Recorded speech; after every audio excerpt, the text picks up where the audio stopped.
নমস্কার বন্ধুরা, আমি অরিন্দম চলে আসলাম আজকে এই মুহূর্তে 32,000 প্রাইমারি শিক্ষকের চাকরি বাতিল মামলার বিরাট একটা গুরুত্বপূর্ণ আপডেট নিয়ে। 32,000 শিক্ষক পদে চাকরি বাতিল মামলা নিয়ে কলকাতা হাইকোর্টে গতকাল যে শুনানি ছিল, সেখানে পশ্চিমবঙ্গের হাজার হাজার শিক্ষকের ভবিষ্যৎ নির্ধারণ করার জন্য একটি গুরুত্বপূর্ণ পর্যবেক্ষণ করলো কলকাতা আদালত।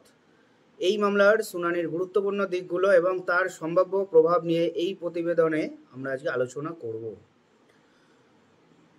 শুনানির প্রধান যুক্তিটা কি? মামলা শুনানিতে আবেদনকারী শিক্ষকদের আইনজীবী অনিন্দ মিত্র প্রায় 2 ঘন্টা ধরে জোরালো সওয়াল করেন। তার প্রধান যুক্তিগুলো ছিল, আবেদনকারীরা যে স্পাইরাল বাইন্ডিং করার নথি জমা দিয়েছিলেন, যেখানে দেখানো হয়েছে কম একাডেমিক স্কোর থাকা সত্ত্বেও অ্যাপটিটিউড টেস্টে বেশি নম্বর দেওয়া হয়েছে, তার সত্যতা নিয়ে প্রশ্ন তোলেন তিনি। এই নথিগুলো কোনো হলফনামা দিয়ে জমা দেওয়া হয়নি এবং শুনানির মাঝপথে পেশ করা হয়, যা তাদের সত্যতা নিয়ে সন্দেহ তৈরি করে।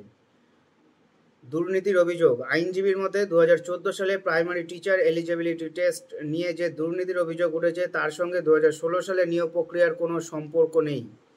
তিনি আরও বলেন যে 2016 সালে নিয়োগ প্রক্রিয়া নিয়ে সিবিআই এখনও পর্যন্ত কোনো চার্জশিট দাখল করেনি। গ্রেস ইলিগালিটি এর সংজ্ঞা। একক বিচারপতি রায়ে যে গ্রস ইলিগালিটির কথা বলা হয়েছে, তার নির্দিষ্ট সংজ্ঞা নিয়ে প্রশ্ন তোলেন তিনি। কম একাডেমিক স্কোর থাকা সত্ত্বেও অ্যাপটিটিউড টেস্টে বেশি নম্বর পাওয়াকে দুর্নীতি বলা যায় না বলে তিনি মন্তব্য করেন। বোর্ডের বক্তব্য। শুনানিতে পশ্চিমবঙ্গ প্রাথমিক শিক্ষা পর্ষদের আইনজীবী কিছু গুরুত্বপূর্ণ তথ্য তুলে ধরেন। নিয়োগ সংখ্যা। 2016 সালে নিয়োগ প্রক্রিয়ায় 42,949 জনকে নিয়োগ দেওয়া হয়েছিল, 32,000 জনকে নয়। সুতরাং অতিরিক্ত নিয়োগের কোনো প্রশ্নই ওঠে না। মেধা তালিকার অনুপস্থিত। কোনো মেধা তালিকা প্রকাশ করা হয়নি এবং একক বিচারপতি প্যানেল প্রকাশের নির্দেশ মূল রিট পিটিশনের অংশ ছিল না।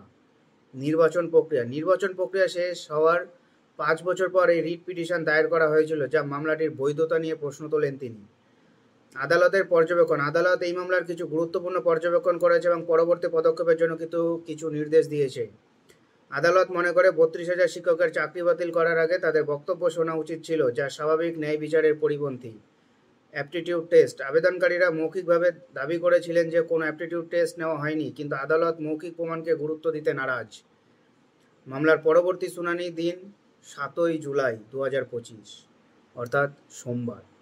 এই মামলাটি পশ্চিমবঙ্গের শিক্ষা ব্যবস্থার জন্য একটি গুরুত্বপূর্ণ মাইল ফলক হতে চলেছে। এই মামলার রায় কেবল 32,000 শিক্ষকের ভবিষ্যৎ নির্ধারণ করবে না, বরং রাজ্যের নিয়োগ প্রক্রিয়ায় স্বচ্ছতা এবং জবাবদিহি নিয়েও স্পষ্ট বার্তা দেবে।